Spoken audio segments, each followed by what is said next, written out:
షిరిడీ ఆలయాన్ని గురించి ఎక్కడ లేని దుష్ప్రచారాలని నమ్మించే విధంగా చేసిన మీరు ఇవాళ రాముడికి వేల కోట్ల రూపాయలు, వందల కోట్ల రూపాయలు నష్టం జరిగితే, హత్యలు జరుగుతుంటే, దాని వెనకాల ఎంతో కుంభకోణాలు జరుగుతుంటే ఒక్క వీడియో కూడా, ఒక్క ప్రశ్న కూడా వేయట్లేదంటే మీరు హిందూ ధర్మాన్ని గురించి మీకు ఉన్నది ఏమిటి? మీకు శత్రువులా, లేకపోతే మీ వెనకాల ఎవరైతే దోపిడీదారులు ఎప్పటిదాకా ఈ దోచుకునేటువంటి పని చేశారో, రాజకీయ ప్రయోజనాలు అందుకున్నారో వాళ్ళ యొక్క బంట్ల మీరు. ఆయన హిందూ దేవుడు ఎట్లా అవుతాడు, ఆయన జాతకం ఎక్కడ, ఆయన ఎక్కడి నుంచి పుట్టాడు, ఆయన ఏ గోత్రీకుడిని, పిచ్చి పిచ్చి ప్రశ్నలు మీరు ఏవైతే వేస్తారో నవ్వుకుంటారు మిమ్మల్ని చూసి. ఆత్మజ్ఞాని హిందూ కాదు, ముస్లిం కాదు. బ్రహ్మవిధుడు హిందూ కాదు, ముస్లిం కాదు. బ్రహ్మం హిందూ కాదు, ముస్లిం కాదు. భగవంతుడు హిందూ కాదు, ముస్లిం కాదు. వీళ్ళంతా దాటిన వాళ్ళు. యూట్యూబర్లే ఆత్మజ్ఞానులు, వాళ్ళే ప్రసంగికులు అయిపోయారు, వాళ్ళే మనకి ఋషులు అయిపోయారు, వాళ్ళే మనకి వ్యాస మహర్షులు అందరూ అన్నీ అయిపోయారు. అంచేత ఆ యూట్యూబ్ మహర్షులు ఎవరైతే ఉన్నారో ద్వేషం బోధిస్తే మొట్టమొదటి వాడు హిందువే కాదండి. ఆ విషయం గమనించాలి మీరు. రెండు, అసమానత్వం. నేను అడుగుతున్నాను, ఏ బ్రాహ్మణులకు మోక్షం అక్కర్లేదా? శర్మ గారికి అక్కర్లేదు మోక్షం? అంటే మిగతా వాళ్ళు మోక్షం కోరుకోవాలి, బ్రాహ్మణులు పూజారుల కింద ఉంటారండి. పూజారుల కింద అందరూ ఉంటారు, సాయిబాబా గుళ్ళు అది ఓడ్చుకోలేకపోతున్నారు వాళ్ళు. మనిషిని ఎవరైనా దేవుడు కావచ్చని ప్రామిస్ చేశారా? ఎవరైనా ప్రామిస్ చేశారా? నువ్వు కావచ్చు, తత్వమసే లేదా ఒక్క ధర్మం ప్రకటించిందే లేదే. నీ పుస్తకాలు నువ్వు చదువుకునే బుర్ర సక్రమంగా లేక ఆ పుస్తకాలు భ్రష్టు పెట్టించావు, తప్పుడు అర్థాలు చెప్పావు ఇప్పుడు దాకా. పురాణాల్లో కావచ్చు, వేదంలో కావచ్చు, ఎక్కడైనా కావచ్చు, స్మృతుల్లో కావచ్చు, మేము అసమానత్వాన్ని, విద్వేషాన్ని బోధించే వాటిని తిరస్కరిస్తామని మేము ప్రకటిస్తూ ఉన్నాం. అది కాదు సనాతన ధర్మం అంటే. ఎక్కడైతే సమానత్వాన్ని, ద్వేషరాహిత్యం చెప్తారో దాన్ని మాత్రమే మేము ఆమోదిస్తా ఉన్నాం. మీ పీఠాలన్నీ కూడా మీరు భవిష్యత్తులో ఈ అసమానత్వానికి ఎవరైతే ఎంతకాలం చెప్పారో మీరు సారీ చెప్పాలి. You must say sorry. సనాతన ధర్మాన్ని భ్రష్టు పట్టించేందుకు కానీ.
రెండు మూడు విషయాలు నేను మనవి చేసుకుందాం అనుకునేది ఏమిటంటే, మనకందరికి తెలుసు షిరిడీ సాయికి సంబంధించి ప్రతిరోజు కొత్త కొత్త మలుపులు తిరుగుతూ కథలు వెళుతూ ఉండడం మనం చూస్తూ ఉన్నాం. భక్తులని, షిరిడీ సాయి తత్వాన్ని నిందించేవాళ్ళు, దూషించేవాళ్ళు, బాబాకి సంబంధించి దుర్మార్గాన్ని ప్రచారం చేసినటువంటి వాళ్ళు ఎవరైతే ఉన్నారో, బాబా ఆలయాల్లో డబ్బులన్నీ తీసుకెళ్ళి ఏదో హజ్కి ఇస్తున్నారు, లేకపోతే అరేబియాకి పంపిస్తున్నారని, లేకపోతే బాబానే ఆఫ్ఘనిస్తాన్కి వచ్చాడని, ఇంకేదో దుర్మార్గమైనటువంటి మహాదోషణలకు పాల్పడిన వాళ్ళు ఈరోజు అయోధ్యలో 200 కోట్ల రూపాయల సొమ్ము, అది ఎంత కూడా తెలియదు, ఇప్పటికి బయటపడింది. రొక్కం 200 కోట్లు అన్నారు. మా వెండి ఇటుకలు మేము పంపించినటువంటి కిలోల ఇటుకలు కనిపించట్లేదని జ్యువెలర్స్ చెప్తున్నారు. ఇంకా చాలామంది మేము పంపించిన కానుకలు లేవు, అక్కడ మొత్తం ఎక్కడ ఎంట్రీ కాలేదని చెప్తున్నారు. దాని యొక్క మొత్తం సీసీ కెమెరాలే మాయం చేశారు కాబట్టి ఏం జరిగిందో తెలియదు. అసలు మనం గుర్తుపెట్టుకుంటే కనుక ఈ దోపిడీ అనేటువంటిది ప్రారంభమైంది ఈ రోజు కాదు. ఇది ప్రారంభమైంది 1985లో, ఎప్పుడైతే ఈ ఉద్యమాన్ని రాజకీయమైనటువంటి ఒక మలుపుతో, రాజకీయానికి ముడివేసి మేము కుర్చీ లెక్కాలనే తాపత్రయంతో ఏ రోజు మీరు మొదలుపెట్టారో ఆ రోజు నుంచి ఈ దోపిడీ కూడా కంటిన్యూస్గా నడుస్తున్నది. ఇది ఎంత జరిగిందని చెప్పడానికి నేను బయట కూడా చెప్పాను. వారు బాబా లాల్ దాస్ గారు అనేటువంటి ఒక సాధువు, రామాలయానికి సాధువుగా కోర్టు నియమించి దశాబ్దాల తరబడి పనిచేసినటువంటి వారిని ఈ ఈ యొక్క కూల్చివేత కార్యక్రమానికి ముందు కళ్యాణ్ సింగ్ ప్రభుత్వం తొలగించడం జరిగింది. ఆ తర్వాత వారిని అతి దారుణంగా హత్య చేశారు. వారు చెప్పారు ఈ ప్రాంతంలో 50 మంది పూజారులను చంపేశారు. నాకు తెలియదు అది నిజమో కాదు. అదేవిధంగా నిధులు కైంకర్యం చేస్తారు. బాబా పేరు చెప్పుకుని నిధులు కైంకర్యం, శ్రీరాముడి పేరు చెప్పుకొని నిధుల్ని వాడు దోచుకుంటున్నారు, కైంకర్యం చేస్తున్నారని లాల్ దాస్ గారు ఆ రోజుల్లో ఆరోపణ చేయడం అనేది జరిగింది. అంతే, అందుకని గుర్తు చేసుకుంటాం, వేరే కారణం ఏం లేదు. ఆయన చనిపోయింది 93లో. అప్పటికే నిధుల కైంకర్యం అనే మాటలు ఆయన చెప్తున్నాడు, కోట్లు వసూలు చేస్తున్నారు అని. అదేవిధంగా ఆ రోజు నుంచి వాళ్ళ దాకా కంప్లీట్గా దీనికి సంబంధించిన ఆరోపణలు వస్తున్నప్పటికీ ప్రజల దృష్టి అంతా కూడా ఈ శ్రీరాముడి ఆలయం అక్కడ నిర్మాణం కావాలనేటువంటిది ఒక ఆకాంక్ష ఉన్నది కాబట్టి దాంట్లో వెళ్ళిపోయారు తప్పితే ఆ ఆకాంక్ష చాటున భక్తుల యొక్క మనోభావాలను ఉపయోగించుకుంటూ ఈ దుర్మార్గులు తమ రాజకీయ యొక్క ప్రయోజనాల గురించి, తమ స్వార్థ ప్రయోజనం గురించి ఎక్కడ దాకా వెళ్తారో ఎవరు చూసుకోలేకపోయారు. ఇవాళ చూస్తే కనుక ఇప్పుడు మేము అడుగుతున్నాము 1985 నుంచి ఈ రోజు దాకా ఆలయానికి మీరు ఖర్చు పెట్టింది ఎంత? ఎందుకంటే స్తంభాలన్నీ కూడా ఆ రోజునే తయారైనాయి. ఈ స్తంభాలకి, ఈ నిర్మాణానికి, ఒక ఆలయానికి ఒక ఎన్ని వందల కోట్లు మీరు ఖర్చు పెట్టారు, ఎన్ని వేల కోట్లు వసూలు చేశారు, ఎక్కడెక్కడ ఉన్నాయి, ప్రపంచవ్యాప్తంగా వసూలు జరిగింది. ప్రతి ఇంటి నుంచి కూడా ఒక రసీదు కట్ చేయాలని చెప్పారు. ఇవాళ సాయిబాబా వారిని కూడా షిరిడి నుంచి మీరు ఎందుకు పంపించలేదు అనేది ఒక ప్రశ్న కింద వాళ్ళు ముందుకు తెస్తూ అడుగుతూ ఉన్నారు. నేను అడుగుతున్నాను, ఇవాళ కోట్ల యొక్క భక్తుల యొక్క మనోభావాలు గాయపడితే శ్రీరామచంద్రుడి పేరు మీద ఇంత దోపిడీ జరుగుతుంటే యూట్యూబర్లారా ఎక్కడ దాక్కున్నారని అడుగుతున్నాను.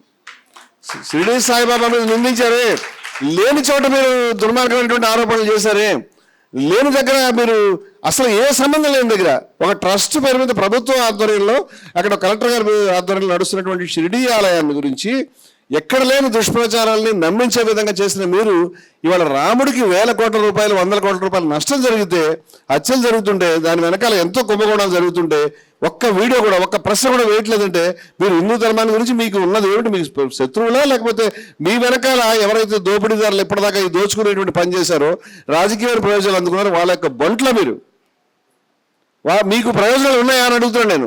ఇది జరిగేంతకాలం అయింది, మీరు చెక్ చేయండి. ఆ ఛానల్స్లో ఒక్క వీడియో లేదు, ఒక్క ప్రశ్న లేదు. ఇప్పుడు కూడా బాబా గురించి ఏదో మాట్లాడుతూ ఉంటారు. వాళ్ళ జీవితాన్ని దానికి ఖర్చు పెట్టారు. మరి బాబా సనాతన ధర్మానికి చెందినవాడు కాదు, బాబా ఇది, బాబా అది అని చెప్పడానికి ఉన్నటువంటి టైం దీని మీద ఎందుకు పెట్టట్లేదు అనేది ప్రశ్న వేస్తున్నాం.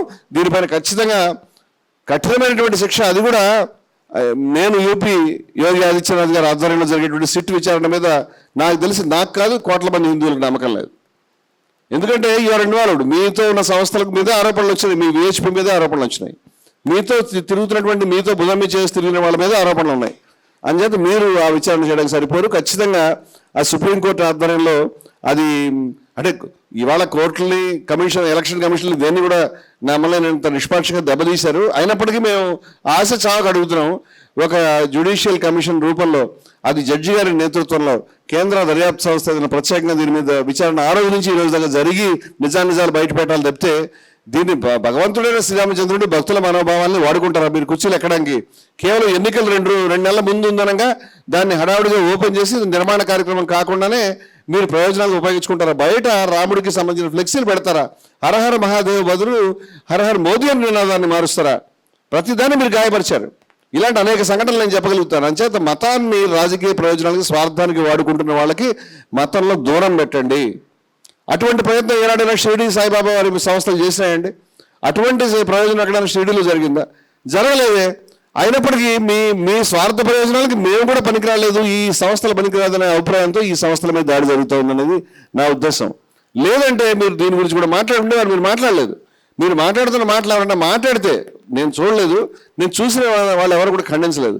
కానీ మీరు మాట్లాడితే ఏమని మాట్లాడుతుందంట, ఆల్రెడీ సిట్ వేశారు కదా అని, అదేదో చిన్న కేసు కింద, అదేమో సంబంధం లేని కింద 100 కోట్ల చాలా కాలం ఎఫ్ఐఆర్ కూడా దాఖలు చేయకుండానే దాని మీద విచారణ చేశామని నాటకం ఆడారు. చివరికి ఎఫ్ఐఆర్ దాఖలు చేశామని చెప్తున్నారు.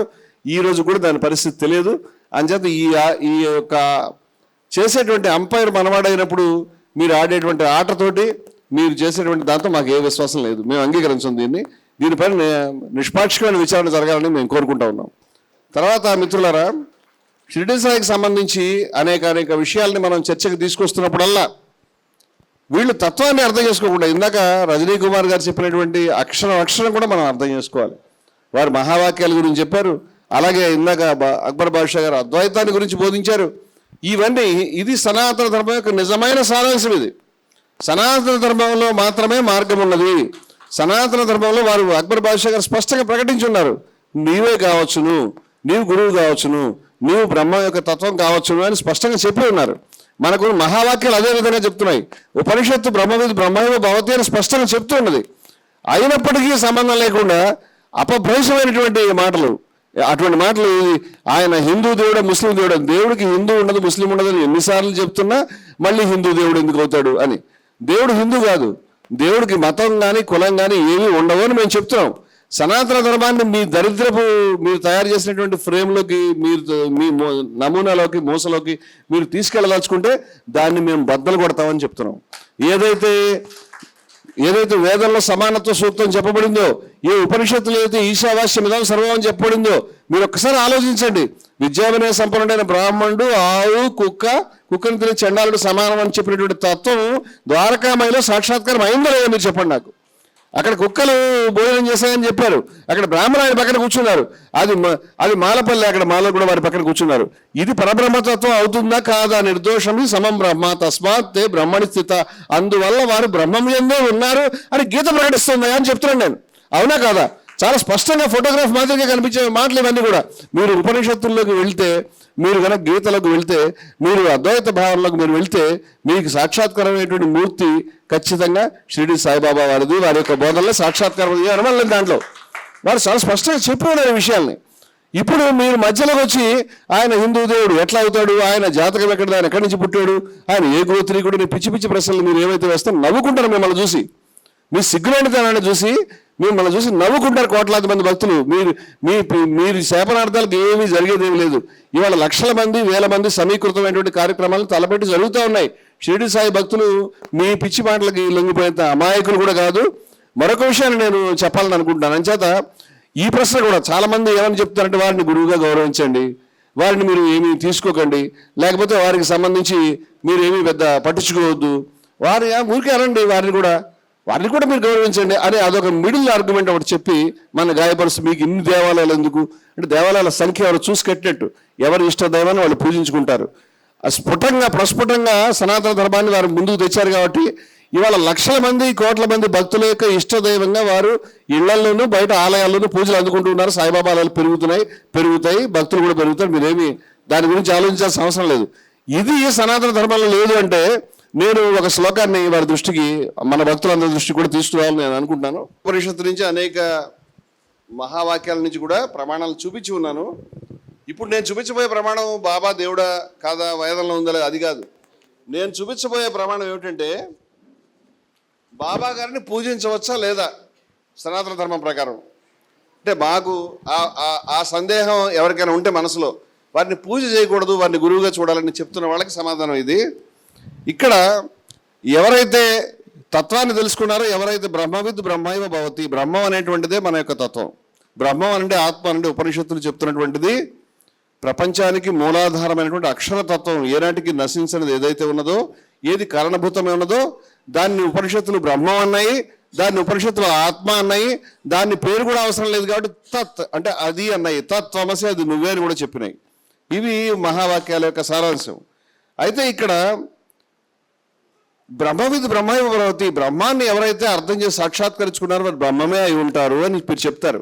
సచ్చరిత్ర యొక్క సరైనటువంటి పద్ధతులు మీరు కనుక స్టడీ చేస్తే మీ తలకాయ సరిగా పెట్టుకుని మీరు దాంట్లో ఏది దేనికి కువ్యాఖ్యానాలు చేయవచ్చు అనే దృష్టితో మీరు చూస్తున్నారు. మీరు కనుక అధ్యాయాలు నేను గతంలో కూడా వినిపించి ఉన్నాను. వారు ఏ విధంగా సమస్తాన్ని ఒకటేగా చూశారో, సమస్తాన్ని ఒకటేగా సాక్షాత్కరింపజేశారో, సమస్తానికి ఒకటేగా సాక్షాత్కారం అయి ఉన్నారో, అటువంటి సాక్ష్యాధారాలు, ప్రమాణాలు సచ్చరిత్రలో మనకు శుభ్రంగా కనిపిస్తూ ఉన్నాయి. అయినప్పటికీ మీరు దాన్ని నిరాకరిస్తూ ఉన్నారు. ఇప్పుడు వారు బ్రహ్మమే అయినప్పుడు, బ్రహ్మాన్ని గ్రహించిన వారు, బ్రహ్మం ప్రకారం నడుచుకునేవారు బ్రహ్మమే అయి ఉన్నారు. ఆ ప్రకటన కూడా వారు చేసి ఉన్నారు. ఇప్పుడు అటువంటి వ్యక్తిని మనం పూజించవచ్చా అనేటువంటి దానికి ముండకోపనిషత్తులో 3వ అధ్యాయంలో 3వ ముండకంలో 1వ అధ్యాయంలో 10వ శ్లోకంలో ఈ విధంగా ఉన్నది. ఏమనంటే, యం లోక మనసా సంవిభాతి విశుద్ధ సత్వ కామయతే యాంశ్చ కామాన్ తం లోకం జయతే తాంశ్చ కామాం తస్మద్ ఆత్మజ్ఞం హర్చయేత్ భూతి కామః. ఇక్కడ 2 రకాల భక్తులు ఉంటారు. వాళ్ళు ఎవరంటే సకాములు, నిష్కాములు. కోరికలు ఉన్న భక్తులు, కోరికలే లేనటువంటి భక్తులు. కోరికలు ఉన్న భక్తులు ఏం చేయవచ్చో ఉపనిషత్కారుడు ఎవరి గురించి, బ్రహ్మ విజ్ఞుల గురించి చెప్తూ ఉన్నాడు. విశుద్ధ సత్తుడు ఏ లోకాన్ని మనసులో కోరుకుంటాడో అవి అతనికి సిద్ధిస్తాయి. అంటే బాబా వారు ఏది కోరుకుంటారో వారికి అవి సిద్ధిస్తాయి, వారు కానీ వారి వంటి ఆత్మజ్ఞానులు కానీ. అందుచేత కోరికలు కలవారు అంటే భూతి కామహానంది ఉపనిషత్తు. కోరికలు ఇందాక మనకి చక్కగా శంషాబాద్ నుంచి వచ్చినటువంటి వారు అమ్మవారు మనకు చెప్పారు. ఏమనంటే మా దగ్గర ఈ చీట్లు వేస్తే గనక వారి యొక్క కాటాలో వారికి దక్షిణ చెల్లిస్తే ఆ కోరికలు తీరుతాయని. దానికి సంబంధించిన సాక్ష్యాలు కూడా మనకు కనిపిస్తాయి భక్తుల జీవితాల్లో కానీ లేదా మనకి సచ్చరిత్రలో కానీ. కోరికలు కలిగినటువంటి వాళ్ళు ఆ ఆత్మజ్ఞుణ్ణి అర్చించాలి కదా. తస్మద్ ఆత్మజ్ఞం హర్చయేత్, ఆయనని పూజించాలి అని ఉపనిషత్తు చెప్పింది. అందుచేత కోరికలు ఉన్నవాళ్ళు పూజించాలి అని. ఒకవేళ కోరికలు లేని వాళ్ళు పూజించక్కర్లేదా? కోరికలు లేకపోతే ఇక ఎవరినైనా పూజించడం ఎందుకు అని డౌట్ వస్తుంది మనకి. దానికి కూడా తర్వాత శ్లోకం ఈ విధంగా చెప్తా ఉంది. ఏమనంటే సవేదైతత్ పరమం బ్రహ్మధామ యత్ర విశ్వం నిహితం భాతి శుభ్రం ఉపాసతే పురుషం ఏ హ్యకామ స్తే శుక్రమే తదతి వర్తంతి ధీరా అని. అనగా అర్థం ఏమిటంటే ఆత్మజ్ఞాని ఉజ్వలమై ప్రకాశించే దానిని, భాతి శుభ్రం సకల జగత్తుకి ఆధారమైన దానిని, ఎక్కడ విశ్వం నిహితమై ఉన్నదో ఆ పరబ్రహ్మాన్ని తెలుసుకుంటాడు. ఆత్మజ్ఞాని తెలుసుకుంటాడు. అటువంటి ఆత్మజ్ఞానిని పురుషం ఏహ్య అకామా అనగా ఏహ్య కామా అనగా నిష్కాములు, కోరికలు లేని వాళ్ళు ఉపాసిస్తారో ఆ ధీరులు ఈ పునర్జన్మని ఏతత్ శుక్రము అతిక్రమిస్తారు. అంటే దానివల్ల కూడా ఫలితం ఉంటుంది. అంటే కోరికలు లేని వాళ్ళు కూడా ఆయనకు నమస్కారం చేసుకోవచ్చు, కోరికలు లేని వాళ్ళు నమస్కారం చేసుకోవచ్చు అని వేదం చెప్తుంటే ఏంటి మీ కొద్ది బుద్ధులకి బుర్ర లేని వాళ్ళు మీరు కూర్చుని వీడియోలు చేయడం అవసరం ఉందా అని. దీంట్లో ఎక్కడన్నా హిందూ శబ్దం ముస్లిం శబ్దం ఉండదండి. ఆత్మజ్ఞాని హిందువు కాదు, ముస్లిం కాదు. బ్రహ్మవిదుడు హిందువు కాదు, ముస్లిం కాదు. బ్రహ్మం హిందువు కాదు, ముస్లిం కాదు. భగవంతుడు హిందువు కాదు, ముస్లిం కాదు. వీళ్ళంతా దాటిన వాళ్ళు. అంచేత అటువంటి తత్వజ్ఞానుల దగ్గరికి వెళ్ళాలి అని చెప్తే ఇక్కడ చాలా మంది, నేను ఒక విషయం చెప్తున్నా, సనాతన ధర్మానికి సంబంధించిన కన్ఫ్యూజన్ లేకుండా రెండే ప్రమాణాలు. ఒకటి అది ద్వేషరహితమైనది అయి ఉండాలి, రెండు అది సమానత్వాన్ని కోరేదై ఉండాలి. ఈ రెండు విషయాలు గుర్తుపెట్టుకోండి మీరు. అంచేత మేము ఇక్కడ పెట్టేటువంటి కాహళి సమావేశంలో కానీ మేము చేసే హిందూ సమ్మేళనంలో విజయదశమిలో బ్రహ్మాండమైన రెండో భారీ హిందూ సమ్మేళనం తలపెట్టాం. అక్కడ కూడా బాబా వారి యొక్క తత్వమే ఉంటుంది మనకు తెలిసి. ఎందుకంటే వారే సనాతనాన్ని బోధించారు కాబట్టి ఆ తత్వము ద్వేషానికి అసమానత్వానికి వ్యతిరేకంగా మేము చేసే ప్రతి కార్యక్రమం ఈ రెండు ప్రమాణాలు ఏమిటంటే ద్వేషానికి వ్యతిరేకం, అసమానత్వానికి వ్యతిరేకం. అంచేత మీరు ఎవరైనా యూట్యూబర్ కానీ ఎవరైనా ఇప్పుడు యూట్యూబర్లే ఆత్మజ్ఞానులు, వాళ్ళే ప్రసంగికులు అయిపోయారు, వాళ్ళే మనకి ఋషులు అయిపోయారు, వాళ్ళే మనకి వ్యాస మహర్షులు అందరూ అన్నీ అయిపోయారు. అంచేత ఆ యూట్యూబ్ మహర్షులు ఎవరైతే ఉన్నారో వాళ్ళని వాళ్ళు బోధించే తత్వాన్ని ఒక్క నిమిషం కళ్ళు మూసుకుని ఇతను చెప్తున్నది ద్వేషమా కాదా గుర్తుపట్టండి. ద్వేషమే. ద్వేషం బోధిస్తే మొట్టమొదటి వాడు హిందువే కాదండి, ఆ విషయం గమనించాలి మీరు. రెండు అసమానత్వాన్ని కూడా మీరు మళ్ళా మెల్లమెల్లగా క్యాన్సర్ మాదిరిగా హిందూ మతాన్ని పట్టి పీడించి సర్వనాశనం చేసి మనకు మచ్చ తీసుకొచ్చినటువంటి అసమానత్వ వేదాంతుల పద్ధతులు చేసుకునే వాళ్ళు ఎవరైతే ఉన్నారో వాళ్ళు మళ్ళీ కూడా పాక్కుంటూ వస్తున్నారు. మీరు మొన్న చూశారు, ఆయన పేరు చెప్పడం ఇష్టం లేక నేను చెప్పడం లేదు. ఆ పెద్ద మనిషి ఏమని చెప్పాడు, మీకు ఏమని చెప్పాడంటే బ్రాహ్మణులు మాత్రమే పూజారులుగా ఉంటారంటే ఎందుకంటే మీరు పూజారులుగా ఉండాల్సిన అవసరం లేదు, మీరు మోక్షం సంపాదించవచ్చు కదా అని అన్నాడు. మీరు విన్నారా? ఒక శర్మ గారు, I don't want to spell his name, ఆయన పేరు చెప్పడం ఇష్టం లేక నేను అడుగుతున్నాను, ఏ బ్రాహ్మణులకు మోక్షం అక్కర్లేదా? శర్మ గారికి అక్కర్లేదు మోక్షం అంటే? మిగతా వాళ్ళు మోక్షం కోరుకోవాలి, బ్రాహ్మణులు పూజారుల కింద ఉంటారండి. పూజారుల కింద అందరూ ఉంటారు. సాయిబాబా గుళ్ళలో అది ఓడ్చుకోలేకపోతున్నారు వాళ్ళు.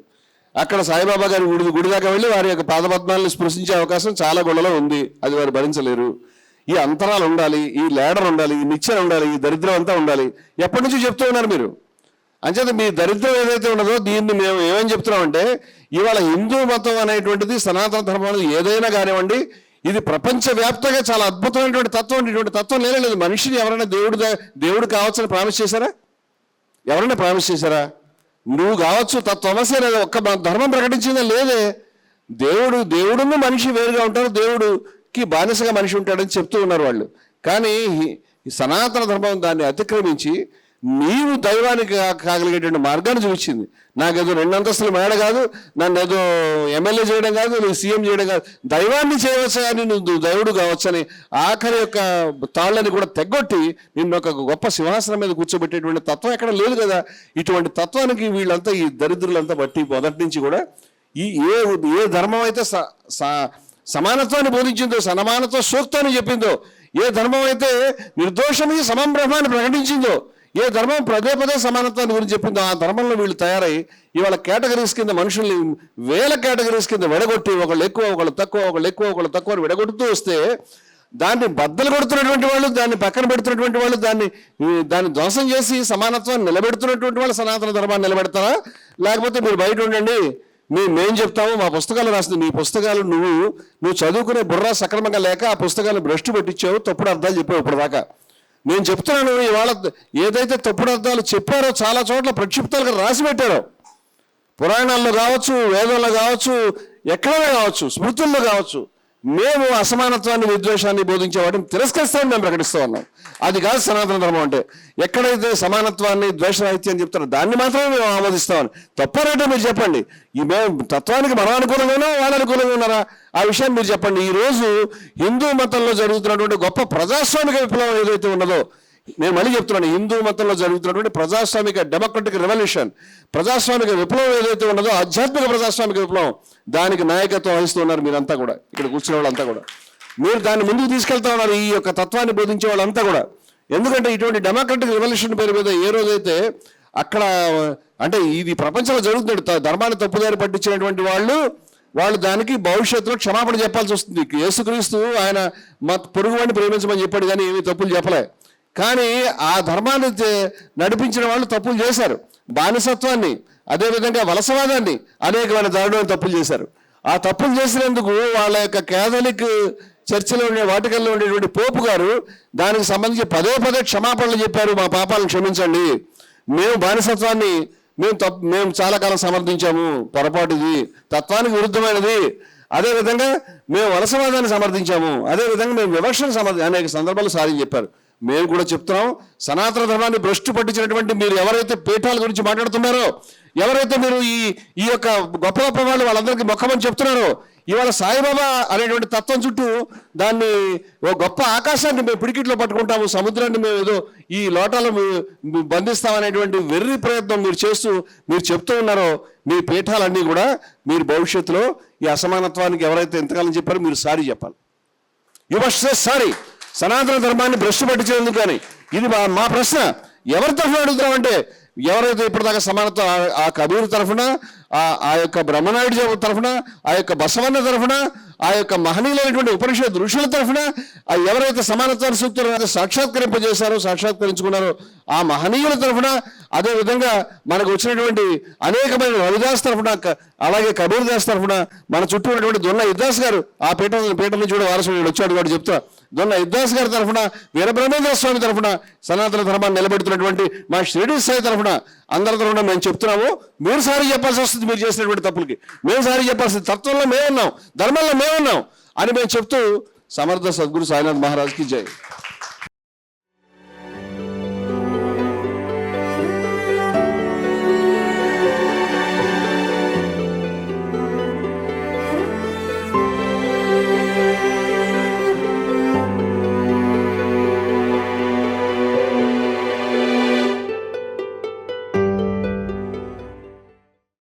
మీ ఆలోచనల్ని మరింత సంపద్వంతం చేయగల ఈ పుస్తకాల్ని మీరు చదివారా? ప్రతులకు జై భారత్ పబ్లికేషన్స్ 9848030089.